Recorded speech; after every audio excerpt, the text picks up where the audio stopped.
stars. It was good to see those workaholic guys because I personally am a workaholic. For many years, I was helplessly addicted to workahol. The Roastmaster General, Jeff Ross, joins us. Hi, Yes. Jeff. Welcome. Hi, everybody. Oh, you got the first Hello, world. applause. Yeah. Norm, this is so fun. Thank Jeff, you for having man. me on your live podcast. It's always fun to see you without a giant cloud of marijuana smoke between us. Well, it's outdoors. It drifted away. Yeah, how you doing, buddy? You got your hair cut a little. I had a little trim. I was at the doggy groomer for 2 hours today. Now, I asked have for- a question, Jeff. You usually show up wearing something very exotic. Yeah. Why the denim today? I dressed like Billy Jack. Yeah. You look You look sharp. great. I like I it. appreciate it. Yeah. We're trying to up my game for the live YouTube show. Yeah. Oh, man, you're a hot fucking piece of ass. Look at that. I do all my shopping at the mall. Have you ever been to Forever 41? Forever 41. Norm, you're Listen, dressing like you're going to help somebody move. it's- You're wearing sweatpants to the biggest show in YouTube history. This is the biggest show on the internet. You dress like you're going to paint the set. He can't help himself. I gotta ask you this though. Hey, I saw, by the way, on the computer, Yeah. a show you do now called Morning Roast. Yeah. Unbelievable. You wake up in the morning, you turn on your computer, there's Jeff Ross waking up himself, roasting somebody. How's that work? Well, whatever comes to my hungover head, I just start making fun of, and Yeah. I put it up on my YouTube page. God damn, it's funny. Who should I roast this week? What about Cassim? Yeah, I It think would you be an should roast honor Cassim. if you could just do me. He's an Arab, if that helps. I only roast celebrities, Cassim, so you're off the hook. Thank you. What do you dress like? You're like Harry Potter's accountant. You just not that up. Well, I want to thank Jeff Ross for turning the mirror on me today. Back to you guys over there. Like the inventor of a cure of some disease we haven't thought of yet. Look at you, like Orville Redenbacher's fluffer. I don't know. Oh, is good. fun. Good. Thank you. you. Of course, Bob Saget directed Norm Macdonald's movie Dirty Work. Yeah. A move that transformed Norm Macdonald into a star, Buck's employee. Did you say something after Star? Norm Macdonald's so stoned he thinks he's at a roast for Bob Seger. I love you, Norm. Wow, you never come out, Norm. You're like the J.D. Salinger of dick jokes. What's the over-under tonight? What's going to happen, Norm? No, I wanted to read something funny, so I'm reading Marmaduke.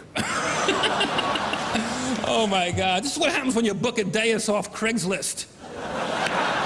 Saget roast where he was told not to work blue, and so he was told to tone it down, and then he went the completely other way. Is that what happened? I had not heard that he was told to turn it down. Right. I thought he made You was told to turn it up. I thought he made the choice to go so soft that was the joke. Because Saget's roast was one of the few roasts where it was mostly comics, mostly bawdy comics, and at that point, Saget was really digging into that stuff. Right. The Aristocrats movie had just come out. Bob was having this resurgence as Dirty Daddy, and really a contrast from his Full House persona. And we were all went in really deep. And I purposely wrote my speech without one curse word, just to make a point that you didn't have to be funny to be dirty. Right. And that was my spin on it. Norm took it one step further and did Farmer's Almanac type shows. That were, like, hey, Cloris Leachman, people say you're over the hill, but don't listen to them. You'll never be over the hill. Not with that car you drive. And we looked at him like, is he having a stroke? But I already knew Norm will always go for the best joke, the way he would on SNL, the way he would on late night shows. Publicists be damned, he wanted to have the most provocative joke that the comics would talk about the next day. But on this show, he did a conceptual piece to throw softballs around the dais in an affectionate sort of way. And you can see when you listen back, the first few jokes, people are kind of polite laughs, nervous laughs. I'm a producer. I'm almost panicking. Right, yes. Like, what is he tanking this on purpose? We already had Artie Lang not show up. We don't want this to be a disaster. But about 5 jokes in, I can start giggling. I start to sense that something's happening, and they buy it. The audience, by the end, they're roaring as if he was Andrew Dice Clay, but doing these very soft jokes.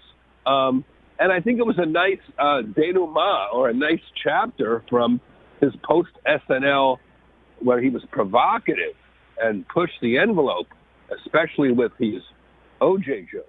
When'd you first meet him, Norm Macdonald? Jeffrey? Oh, man. I met him. It was probably 90 or 91. I was just transitioning from open micer in New Jersey to opening MC act in comedy clubs. Mm-hmm. And, man, Rich, I was excited. Catch a Rising Star Princeton. There's like 8 shows over 5 days or something. Mm-hmm. I was really going to, get some stage time. And Rich Voss, a very funny guy, was the middle act. None of us knew each other. And Norm Macdonald flew in from Toronto. He had just done a bunch of, was it Sajax or something, who had the late night show? Or was it... yeah, he did for a while. He did. Yeah. I think it was Sajax. And he hit on that show and became he was popping. But no one in America really knew him. Right. And Norm this is 91, that type. This is when America, especially in New Jersey, most people wanted to see Andrew Dice Clay in an arena doing nursery rhymes. Yes. Now Norm comes in with this button-down shirt and a blazer, and hey, you couldn't barely understand him, and his material was tight, and callbacks and crafted and honed and economical use of the language. It was fascinating for a comedian. But if you were just a couple of knuckleheads with your dates to catch Princeton, you're used to seeing hickory dickory dock. Yes. Yes. He didn't bomb. He didn't hit all the time. He bombed probably 3 out of the 8 shows. And this is one of the craziest things, and I've never seen it before, Rich.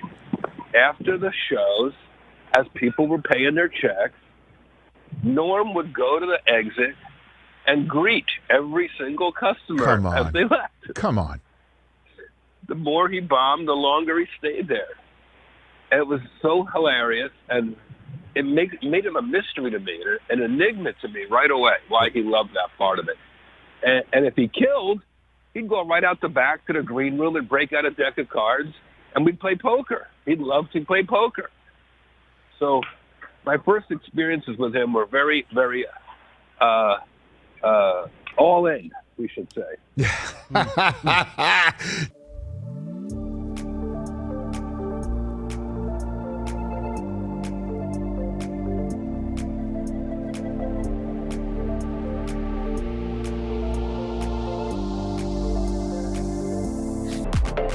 So he'd invite me over to SNL once in a while to play poker on off nights, on Monday nights or something. And to watch him play poker while watching Monday Night Football and a baseball game, he was a gambler. Right. And I guess somehow one time I found myself on a tape night on a live SNL. I'm in the hallway. I believe Rosie O'Donnell was hosting SNL, and her very best friend, Penny Marshall, was there to support her.